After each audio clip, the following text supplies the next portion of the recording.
Hello everyone, this is Nikita. Welcome back to our channel. अपनी NCERT series को आगे बढ़ाते हुए आज हम क्लास 6 का चैप्टर 7 डिस्कस करेंगे, हिस्ट्री का। 6th, 7th, 8th क्लास की साइंस की सारे चैप्टर्स अपलोड कर दिए गए हैं एनसीईआरटी बुक से। आप वो चैप्टर्स जाके चेक कर सकते हैं। बेल आइकन में आपको लिंक मिल जाएगा, वहाँ से भी आप प्लेलिस्ट में जा सकते हैं।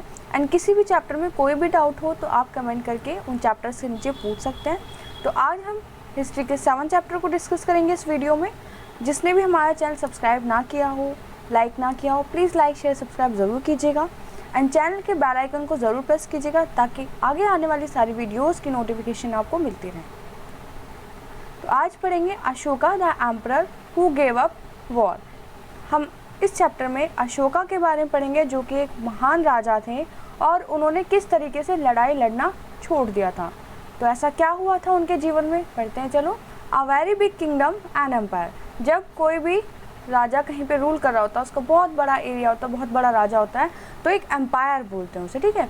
The lines that we see on our notes and coins have a long history. जो हमारे कॉइन्स पे, जो नोट पे पैसे होते हैं ना, उनके ऊपर जो हम ये लाइन बना हुआ देखते हैं, इसकी एक हिस्ट्री है। They were carved in stone and placed on the top of massive stone pillar at Sarnath. ये लाइन एक स्टोन से कार्व कर रखा है, स्टोन से बनाया हुआ है, एक पिलर के ऊपर बनाया हुआ, मतलब पिलर के ऊपर ये स्थापित करा हुआ, पिलर के ऊपर बनाया हुआ है। जैसे मान लीजिए ये पिलर है और यहाँ पर ये लाइन की इमेजेस हैं। और कहाँ पर है ये इस वक्त? ये सारनाथ में है। तो चैप्टर 6 में हम पढ़ चुके हैं सारी बातें। Ashoka was one of the greatest ruler known to the history. Ashoka एक बहुत महान राजा था, हिस्ट्री में हम देखेंगे। And on his instructions inscription were inscribed on pillars as well as rock on the surface. तो अशोका क्या कराते थे, जो राजा महाराजा लोग होते थे वो क्या कराते थे कि उनके कुछ भी रूल्स हैं सोसाइटी के लिए, लोगों के लिए, या फिर उन्होंने जो भी महान काम किए हैं उनको वो इंस्क्राइब करवा लेते थे ना। जैसे पिलर बना दिया, इसके ऊपर लिखवा दिया सब कुछ, तो ऐसे लिखवा के रखते थे। Before we find out what was written in this inscription, let us see why his kingdom was called an empire. पहले हम ये देखेंगे कि उसकी किंगडम जो थी अशोका की, हम एम्पायर क्यों बोल रहे हैं उसे, इंस्क्रिप्शन के बारे में जानने से पहले। तो पहले उसके एम्पायर के बारे में जानेंगे अशोका के, एंड उसके बाद हम इंस्क्रिप्शन के बारे में जानेंगे। The empire that Ashok rule was founding by his grandfather. Ashoka जिस एम्पायर के ऊपर रूल कर रहे थे उसके फाउंडर कौन था, किसने मतलब स्थापित किया था, वो उनके ग्रैंडफादर थे जिनका नाम था Chandragupta Maurya. More than 2300 years ago, 2300 साल पहले की बात, Chandragupta was supported by vice man name Chanakya and Kautilya. तो चंद्रगुप्त को हेल्प मिली किसकी? चाणक्य, कौटिल्य, ये एक ही इंसान के नाम है और उनको विष्णुगुप्त भी बोला जाता है ना। Many of Chanakya's ideas were written down in book called Arthashastra. और चाणक्य के बहुत सारे जो रूल्स हैं वो आपको इस वाली बुक में अर्थशास्त्र में दिखेंगे। अर्थशास्त्र में उनके बहुत सारे रूल्स लिखे हुए हैं। बहुत अच्छे पर्सन थे, बहुत इंटेलिजेंट थे ये। तो इस डायनेस्टी में, मतलब डायनेस्टी क्या होता है, जैसे कि फादर, फिर उनके बच्चे, उनके बच्चे, उनके बच्चे, इसी को बोलते हैं डायनेस्टी। मतलब एक ही परिवार है, वही रूल करता जा रहा है। तो इस डायनेस्टी में, मतलब मौर्यन डायनेस्टी में 3 महान रूलर्स थे। कौन कौन? चंद्रगुप्त, बिंदुसार उनके बेटे, एंड अशोक बिंदुसार के बेटे थे, ठीक है। पहले चंद्रगुप्त, फिर बिंदुसार, फिर उनके बेटे अशोक, ऐसे। आगे देखते हैं। There were several cities in the empire. एक एम्पायर में बहुत सारी सिटीज़ होती थी, तो आप इस मैप में देखेंगे। दीज इंक्लूडेड द कैपिटल, इसमें कैपिटल भी इंक्लूड है, ठीक है, जैसे कि Pataliputra, Taxila, Ujjain. Taxila was gateway to the north west including central Asia, while Ujjain lay on the route from north to south India. तो यहाँ पे देखिए क्या लिखा हुआ है, कि देखिए यहाँ पे तक्षशिला है और यहाँ से लोग बाग इधर वाले लोग यहाँ से एंट्री करेंगे ना। कितनी सारी जगह यहाँ पे बताई हुई, देखिए कहाँ तक इनका किंगडम था। पूरा मौर्यन एम्पायर देखो कहाँ से कहाँ तक फैला हुआ है, बहुत दूर दूर तक फैला हुआ था ये। Taxila was a gateway to the north west including central Asia, while Ujjain, ये हम पढ़ चुके हैं। Merchants, official and crafts person probably lived in the cities. अब इन सिटीज़ में रहता कौन था? इन सिटीज़ में मर्चेंट्स रहेंगे, क्राफ्ट्स पर्सन्स रहेंगे। इन अदर एरियाज, और जो बाकी के एरियाज, मतलब इन सिटीज़ को छोड़ के बाकी जो और एरियाज, वहाँ पे कौन रहते थे? In some areas such as central India. तो सेंट्रल इंडिया की अगर हम बात करें, मतलब यहाँ पर, तो देयर वर फॉरेस्ट, क्या थे? जंगल थे।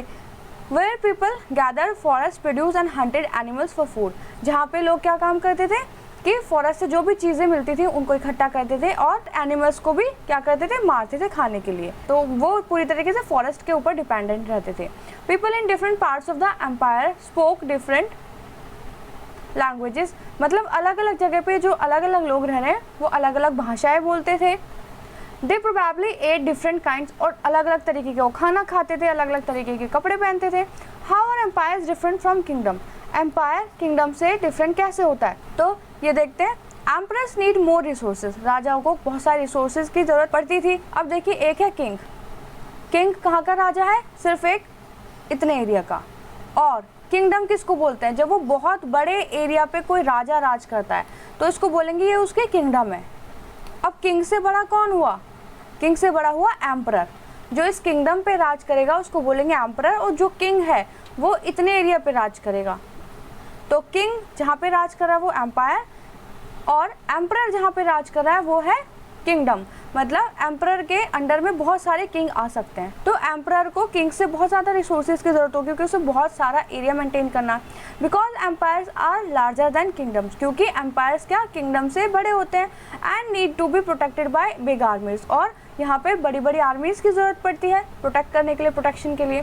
So also they need a large number of officials who collect tax, तो यहाँ पे फिर क्या ज़्यादा से ज़्यादा ऑफिशियल्स की जरूरत पड़ती है जो टैक्स कलेक्ट करें।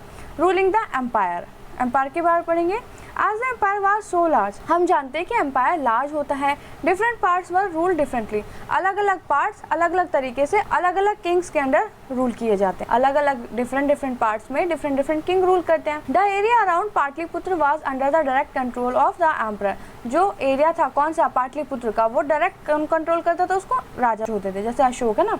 This mean that officials were appointed to collect tax from farmer, अब ऑफिशियल्स किस लिए अपॉइंट किए जा रहे हैं, टैक्स कलेक्ट करने के लिए। टैक्स कौन देगा, फार्मर्स देंगे, हार्डर्स देंगे, क्राफ्ट पर्सन देंगे, ट्रेडर्स जो होंगे ना, जो मर्चेंट्स वगैरह होंगे, वो लिव्ड इन विलेजेस, जो विलेजेस और टाउन्स में जो भी लोग रहते हैं टैक्स देंगे। Officials also punish those who disobeyed the rulers, और जो भी ऑफिसर राजा की बात नहीं मानता था उनको क्या पनिशमेंट मिलती थी। Many of this officials were given salaries, और जितने भी ऑफिसर्स हैं जो काम करें राजा के लिए उनको सैलरी भी मिलेगी। Messengers went to and fro and spies kept a watch on the officials, तो यहाँ पे क्या है कि मैसेंजर्स कौन होते थे, जो एक बात को दूसरी जगह तक पहुँचाते थे। स्पाइस कौन होते थे, जो काम चल रहा है किसी भी किंगडम में उसको देख रेख का काम, छुपके से देखना, तो वो कौन काम करते थे, स्पाइस रखे जाते थे इस काम के लिए। End of course the emperor supervise them all, और राजा क्या करता था, उनका हेड होता था, सुपरवाइज करता था सबको। With the help of member of royal family, और उसकी हेल्प इस काम में कौन करते थे, उनके जो सीनियर मिनिस्टर्स हो गए या फिर उनके फैमिली के कुछ members. There were other areas और प्रोविंसेस, यहाँ पे और भी एरिया हैं, प्रोविंसेस है। Each of these was ruled from a provincial capital such as Taxila और उज्जैन, वहाँ पर भी रूल किया जाएगा, एग्जाम्पल में तक्षशिला और Ujjain. Although there were some amount of control from Pataliputra and royal princes were often sent as governors, local customs and rules were probably followed। तो यहाँ पे क्या गया है कि अलग अलग प्रोविंसेस, अलग अलग एरियाज हैं, हर जगह रूल किया जा रहा है, लेकिन जो राजा लोग अलग अलग जगह पे जो रूल कर रहे हैं वहाँ के जो लोग हैं उनके ऊपर कोई बाउंडेशन नहीं होती थी इस तरीके की कि वो ट्रेडिशन को ये वाला फॉलो करें या वो वाला फॉलो ना करें। तो हर लोग क्या करते थे, अपने अपने तरीके से रहते थे राजा के अंडर। अब अलग अलग जगह पे राजा अपने गवर्नर्स को, अपने जो प्रिंसेस हैं है ना, राजकुमारों को गवर्नर बना के और ऑफिशियल्स बना के भेज देते थे, लेकिन गाँव के जो लोग हैं वो अपने कस्टम्स और रिचुअल्स को फॉलो करते थे। Besides there were vast areas between these centres, हम देख रहे हैं कि इन सेंटर्स में बहुत सारा एरिया कवर होता है। Here the Mauryas tried to control road and rivers which were important for transport and to collect whatever resources were available as tax and tribute। तो मौर्यास वगैरह या जो भी राजा है वो हमेशा क्या सोचते थे कि ज़्यादा से ज़्यादा एरिया हम अपने कंट्रोल में रखें। स्पेशली कौन सा एरिया, कि रिवर्स या फिर कोई रोड है, क्यों, क्योंकि वहाँ से आना जाना होगा, ट्रेडर्स जाएंगे, एक सामान दूसरी जगह पे पहुँचाया जाएगा, तो क्या टैक्स भी आएगा वहाँ से। For example the Arthashastra tell us that the north west important for blankets. तो जैसे कि अर्थशास्त्र जो बुक थी उसमें हमें पता चलता है कि नॉर्थ वेस्ट वाला जो पार्ट है वो ब्लैंकेट्स के लिए फेमस था। साउथ इंडिया में अच्छे गोल्ड और प्रीशियस स्टोन्स मिलते थे। It is possible that these resources were collected as tribute. तो हम ये कह सकते हैं कि एज अ टैक्स राजा इनको कलेक्ट कर सकता था। अब ट्रिब्यूट क्या होता है, अनलाइक टैक्सेस की तरह which were collected on a regular basis, जो रेगुलर बेसिस पे जैसे टैक्स कलेक्ट किया जाता है ना उसी तरीके से ये भी कलेक्ट किए जाते हैं। And when it was possible from people who gave a variety of things more or less willingly, लोग इसको राजा को दे दिया करते थे। They were also the forested region, वहाँ पे क्या फॉरेस्ट वाला एरिया भी होगा। आप देखेंगे जो ये रीजन है हमारा इंडिया जो है नॉर्थ वाला पार्ट, यहाँ पे इतनी सारी रिवर्स बहती है ना, इतनी सारी गंगा यमुना सब यहाँ पे बहती है, तो वहाँ पे फॉरेस्ट भी यहाँ पे होते थे बहुत सारे, और आज भी होते हैं। People living in these areas were more or less independent, यहाँ के जो लोग बाग रहते थे वो इंडिपेंडेंट रहते थे और थोड़ा थोड़ा कंट्रोल भी रहता था राजा का। But may have been expected to provide elephants, timber, honey and wax Mauryan officials. तो जो यहाँ पे फॉरेस्ट में जो लोग रह रहे हैं वो क्या करते थे, मौर्यन एम्पायर को एलिफेंट, टिम्बर, हनी, वैक्स ये सब चीज़ें देते थे। कहाँ से देंगे, फॉरेस्ट से देंगे। The emperor and the capital city के बारे में पढ़ते हैं। मेगास्थनीज कौन थे, ये ना एक पर्सन है जो एम्बेसडर की तरह चंद्रगुप्त मौर्य के दरबार में आए थे। अब ये एम्बेसडर्स कौन होते हैं, आप ऐसे बोल सकते हो जैसे एक ही कंट्री है, इन दोनों के रिलेशंस अच्छे हैं, तो इन दोनों के जो कंट्री के लोग हैं वो एक दूसरे कंट्री में रह सकते हैं। तो आप बोल सकते हैं कि मेगास्थनीज एक ऐसे पर्सन थे जो चंद्रगुप्त के दरबार में आए थे। कहाँ से आए थे, वेस्ट एशिया से। और किसने भेजा था उन्हें, सेल्यूकस निकेटर ने, तो याद रखिएगा इसको। अब उन्होंने कोई बुक लिखी है तो उसमें कुछ बातें बताई हैं, वो पढ़ते हैं। The occasion on which the emperor appears in public, यहाँ पे बताया है कि जो एम्परर है, जो राजा है, कुछ ओकेजन्स में जनता के पास मतलब लोगों से मिलने जाते थे। कैसे जाते थे वो, एक गोल्ड का एक पालकी सी होती थी, उसमें बिठा के लेके जाते थे। His guards rides elephant decorate, और जो उनके आगे पीछे जो हाथी घोड़े चलते थे उनको जेवर से सजाया जाता था, मतलब गोल्ड के, सिल्वर के जेवर वगैरह। Some of the guards carry trees on which live birds including a flock, कुछ ऐसे गार्ड्स होते थे जो बर्ड्स को, फ्लॉक को, पैरट को ट्रेन करके रखते थे। और पूरे सर्कल का हेड कौन होता था, emperor. The king is normally surrounded by armed women, king के आसपास कौन होते थे, आर्म्ड वुमेन होती थी सारी, ठीक है। He is afraid that someone may try to kill him, अब उनके आसपास सोल्जर्स वगैरह क्यों रहते थे, क्योंकि हमेशा रहता था कि राजा के ऊपर कभी भी अटैक हो सकता है ना। He has special servants to taste the food, कुछ ऐसे सर्वेंट्स, स्पेशल सर्वेंट्स भी थे जो क्या करते थे, राजा के खाने से पहले उस फूड को जो राजा खाने वाला था उसको टेस्ट करते थे। तो यहाँ पे राजा के बारे में बताया। और क्या होता था, he never स्लीप्स in the same bedroom for 2 night, 2 रातों के लिए वो कभी भी एक बेडरूम में, सेम बेडरूम में नहीं सोते थे, हमेशा अलग अलग बेडरूम में सोते थे। क्योंकि ये होता था कि हमेशा क्या राजा, कोई ना कोई राजा एक दूसरे राजा पे अटैक कर देते थे कि हमें ज़्यादा से ज़्यादा एरिया एक्वायर करना है, इस वजह से तो यही डर लग रहा था। तो यहाँ पे राजा के बारे में बताया हुआ उन्होंने। This is the large and beautiful city, वो सिटी कैसी थी जहाँ पे ये राज कर रहे थे मौर्यंस, अच्छी थी, ब्यूटीफुल, सुंदर थी। सराउंडेड बाय मैसिव वॉल, चारों तरफ एक वॉल थी, जैसे कहते हैं ना 45 सिटी कर देते हैं, घेराबंदी। It has 570 towers and 64 gates. The houses, house कैसे थे, घर कैसे बने होते हैं इनकी सिटीज में, 2 मंजिला है, 3 मंजिला है।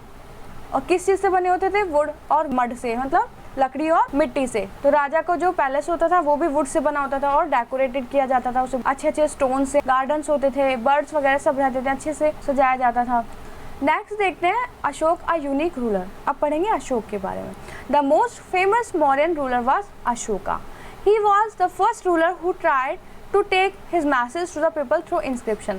ये एक ऐसे राजा थे जिन्होंने अपने बातों को लोगों तक पहुंचाने के लिए क्या किया था, इंस्क्रिप्शन किए थे ना, लिखवाया था। दीवारों पे लिखवाते हैं, पैलेस पे लिखवाया, खंभों पे लिखवाया। मोस्ट ऑफ द अशोकास इंस्क्रिप्शन वर इन प्राकृत। तो प्राकृत क्या है, ये एक लैंग्वेज है, जैसे हम हिंदी बोलते हैं सब, तो वहाँ पर ये प्राकृत लैंग्वेज बोली जाती थी।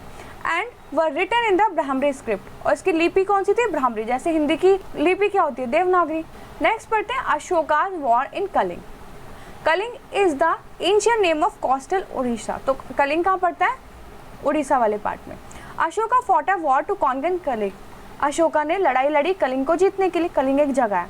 However he was so horrified when he saw the violence and bloodshed that the decided not to fight any more wars. तो हुआ क्या था, जब कलिंग की वॉर हुई तो बहुत सारे लोग मरे, जहाँ से राजा को ये लगा कि जब भी कोई भी लड़ाई होती है हिस्ट्री में, वर्ल्ड में कभी भी लड़ाई होती है किसी जगह को जीतने के लिए, तो बहुत सारे लोग मारे जाते हैं, खून बहता है।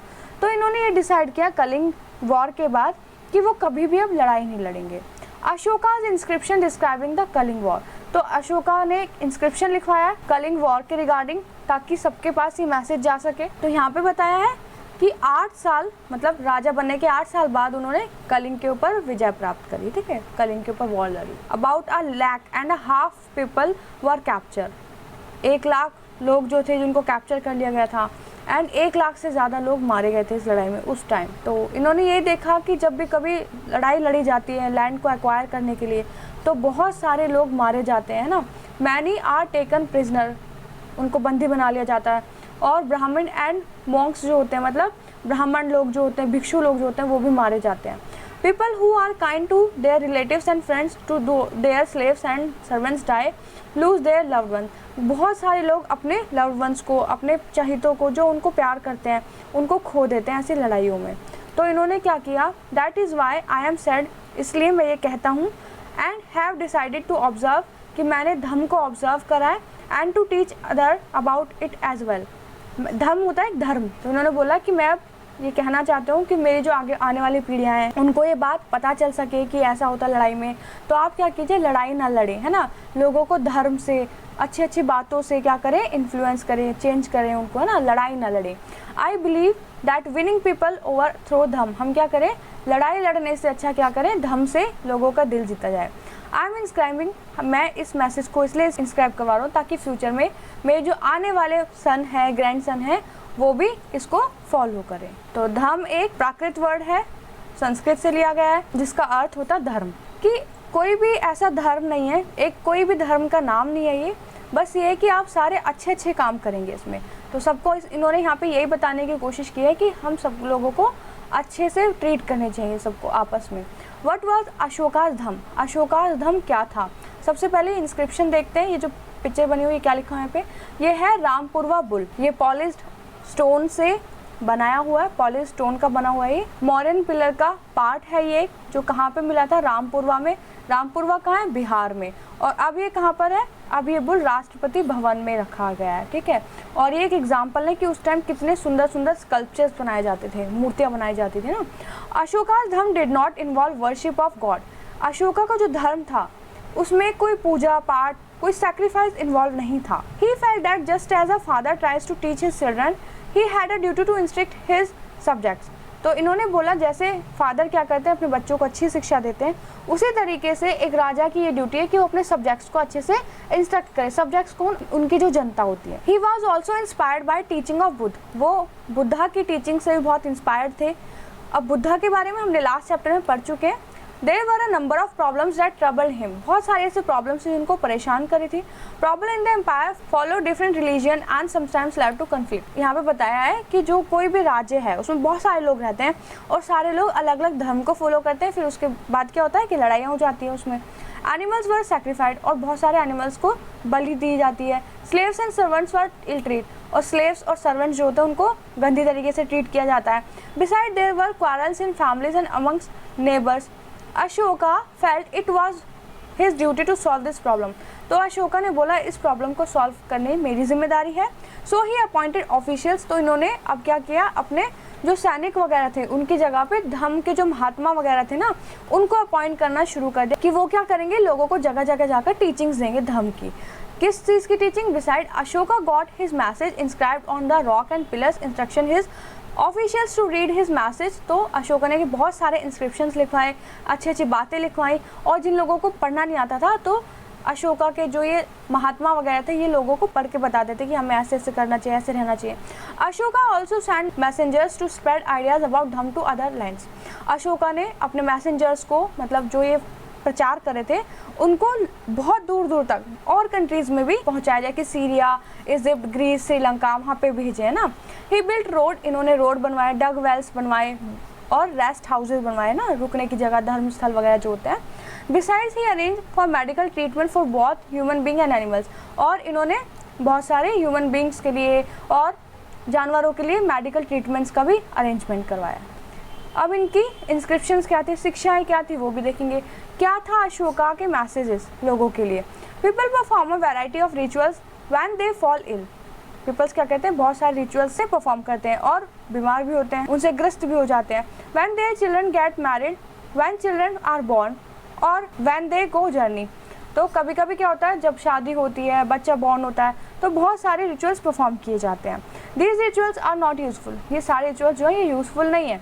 If instead people observe other practice, इनको छोड़ के अगर अच्छी अच्छी चीज़ों को लोग बाग अपनाए तो वो कितना अच्छा होगा। जैसे कि सारे जो स्लेव्स और सर्वेंट्स हैं उनके साथ अच्छा ट्रीट किया जाए, सारे बड़े लोगों को रिस्पेक्ट किया जाए, है ना। और जितने भी इस पूरी यूनिवर्स में अर्थ पे जितने भी क्रिएचर्स हैं, जैसे कि पक्षी है, पशु है, उनको अच्छे से ट्रीट किया जाए। और जो ब्राह्मण और मॉन्क्स जो होते हैं उनको भिक्षा दी जाए, गिफ्ट्स दिए जाए। It is both wrong to press one's on religion, और कभी भी किसी के भी धर्म की, किसी भी रिलीजन का अपमान ना किया जाए, क्योंकि अगर आप ऐसा करते हैं तो आप उसके धर्म का अपमान नहीं कर रहे, आप अपने धर्म का अपमान कर रहे हो ना, आप अपने मैनर्स उन्हें शो कर रहे हो। तो यहाँ पे ये बोला है कि हमें सबके रिस्पेक्ट करनी चाहिए। Therefore one should try to understand the main ideas of another religion and respect it. हमें क्या करना चाहिए, सबके रिलीजन की, सबके आइडियाज़ की रिस्पेक्ट करनी चाहिए। तो पंडित जवाहरलाल नेहरू जो हमारे फर्स्ट प्राइम मिनिस्टर थे, उन्होंने अशोका ने जो इंस्क्रिप्शन लिखवाए उनके बारे में कितना अच्छा बोला है कि his edicts instruction still speak to us in a language we can understand and we can still learn much more than. Pandit Jawaharlal Nehru ji ने यहाँ पे बोला है कि अशोका ने इतने अच्छे अच्छे मैसेजेस लिखवाए हैं, हमें इससे शिक्षा लेनी चाहिए, ऐसे ही हमें काम करने चाहिए, अच्छे अच्छे काम करने चाहिए। अब ये देखिए, ये अलग अलग लिपि में लिखा हुआ है, आ है, ब्राह्मी में ऐसे लिखते हैं, बंगाली में ऐसे लिखते हैं, मलयालम में ऐसे, तमिल में ऐसे। अब ये एल्सवेयर है, इंपॉर्टेंट नहीं होता है पढ़ना, लेकिन हम नॉलेज के लिए पढ़ेंगे। Somewhat before the time of Mauryan empire, जब मौर्यन एम्पायर चल रहा था तो ये जो गेट वॉल ऑफ चाइना है ना, तब से बनना शुरू हो गई थी। कब की बात है, 2400 साल पहले की बात है। It was mean to protect the northern, ये बनाई क्यों थी, ताकि जो मंगोल्स वगैरह जो अटैक करते थे ना इधर जो कंट्रीज़ हैं, वो यहाँ पे एंटर ना कर पाए, इसलिए बड़ी सी वॉल बनाई गई और इसके ऊपर चलने का भी जगह है। और बीच बीच में यहाँ पे टावर्स बनाए गए हैं। टावर्स पे क्या सैनिक होते थे और वो देखते थे कि कोई आ तो नहीं रहा अटैक करने के लिए। और फिर ये बनाते गए, बहुत लंबी वॉल बन गई है और इसने किलोमीटर की है, और इसमें बहुत सारे लेबर्स की ज़रूरत पड़ी, लोगों ने काम करके मिल के बनाया। ये पत्थर से बनी हुई है, स्टोन से बनी हुई है, ईंटों से बनी हुई है। तो ये चैप्टर हमारे यहाँ पे खत्म हो गया। इसकी एक्सरसाइज देखते हैं। Make a list of the occupations of the people who live within the Mauryan empire. Mauryan empire में जो लोग रहते थे वो किस किस तरीके के काम करते थे, आप उसकी लिस्ट बनाएंगे। जैसे कि फार्मर्स थे, पीजेंट्स थे, हैंडीक्राफ्ट वर्कर्स थे, ट्रेडिंग करते थे ना, हंटर्स गैदरर्स थे। ट्रेडिंग कौन करते थे, जो सामान बेचते ना इधर से उधर, उनको बुलाए। अब सेंटेंसेस आपको यहाँ पे फिल करने हैं और ये कंप्लीट करना है सेंटेंस। तो ऑफिशियल्स कलेक्टेड, ऑफिशियल्स जो थे वो क्या कलेक्ट करते थे, टैक्स। नेक्स्ट है royal princes often went to the provinces as governors, बना के प्रिंसेस को, राजकुमारों को भेजा जाता था अलग अलग जगहों पर। नेक्स्ट है the Mauryan rulers try to control dash and dash. जो मौर्यन रूलर्स थे वो क्या क्या कंट्रोल कर रहे थे, क्या क्या करना चाहते थे, जो कि कौन कौन सा एरिया था जो ट्रांसपोर्ट के लिए ज़रूरी था, रोड और रिवर्स। नेक्स्ट है people in forest region provided the Mauryan officials with. जो फॉरेस्ट एरियाज में जो लोग रहते थे वो मौर्यन एम्पायर को क्या क्या प्रोवाइड करवाते थे। तो आंसर इसका एलिफेंट। तो एलिफेंट कहाँ काम आते थे, लड़ाई लड़ने में, युद्ध लड़ने में, है ना। टिम्बर, हनी, ये मनी लग रहा है लेकिन हनी लिखा हुआ है, ठीक है। चलिए ट्रू फॉल्स देखते हैं। स्टेट वेदर ट्रू और false. Ujjain was the gateway to the north west. जो उज्जैन जो जगह थी वो नॉर्थ वेस्ट के लिए जगह थी, गेटवे की तरह काम करती थी, तो ये तो फॉल्स है। Chandragupta ideas were written down in the Arthashastra. Chandragupta के आइडियाज जो है वो अर्थशास्त्र में लिखे गए, नहीं, यहाँ तो कौटिल्य के लिखे गए, तो ये भी क्या होगा, फॉल्स होगा। Kalinga was the ancient name of Bengal. Kalinga जो नाम है वो आज के बंगाल का नाम है, मतलब जो बंगाल वाला रीजन है उसको हम कलिंग बोलते थे पहले, बिल्कुल सही, ट्रू है।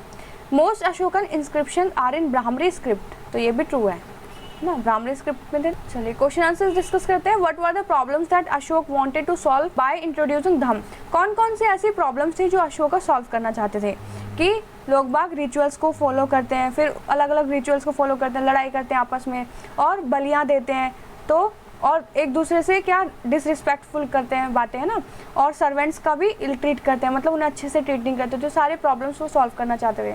What were the means adopted by Ashoka to spread the message of dhamma. तो उन्होंने किस तरीके से स्प्रेड किया अपना मैसेज धम्म, तो उन्होंने इंस्क्रिप्शन लिखवाए और मंत्रियों की जगह क्या किया, उन्होंने महात्माओं को अपॉइंट किया ताकि वो एक जगह से दूसरी जगह जाके अशोका के जो मैसेज हैं वो लोगों तक पहुंचा सके, बता सके।